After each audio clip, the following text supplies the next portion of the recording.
There was silence on the other end for a moment. Then quietly, she said, "I need you to meet with the investors. If you can convince them to back off the public release, maybe we can salvage it. They'll listen to you.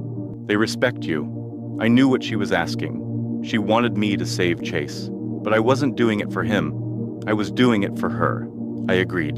The next day, I found myself in another shiny office building, this time in the heart of Silicon Valley. The investors were all lined up, their eyes cold and calculating, waiting for me to walk in and save the day. The irony was thick in the air. Here I was, the guy who had been discarded, now the one holding all the power. They greeted me like an old friend. Their smiles didn't fool me. They knew why I was here. "I'm not here to save your boy," I said, cutting straight to the point. "I'm here to give you a way out that doesn't destroy your portfolio." Their faces fell. They had no idea what I was talking about. "Jason, we're not here to make things harder. We're trying to find a way to clean this up." I slid a folder across the table. Inside were documents, the same smoking gun that had cleared Synapse Flow of any liabilities, a series of fraudulent contracts that were tied directly to Chase's leadership. I had dug deep, found the holes in their financials, and figured out how to use them against him. But I didn't intend to blow the whistle. I wasn't there to watch Chase go down in flames. I was there to give them an option to save their investments without ruining his career entirely. "This is what we do," I said calmly. "We settle quietly. Chase steps down.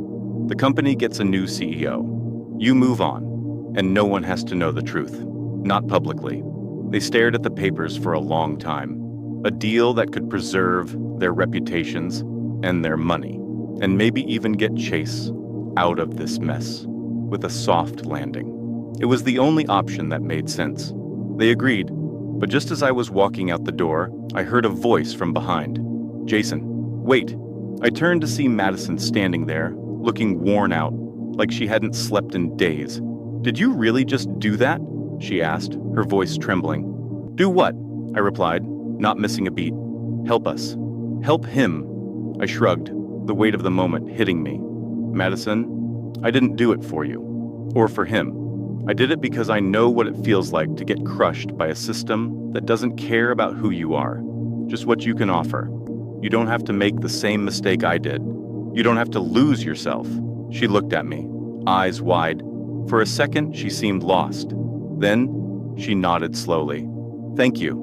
And just like that, I realized something I hadn't fully understood before. It wasn't about what had happened with her.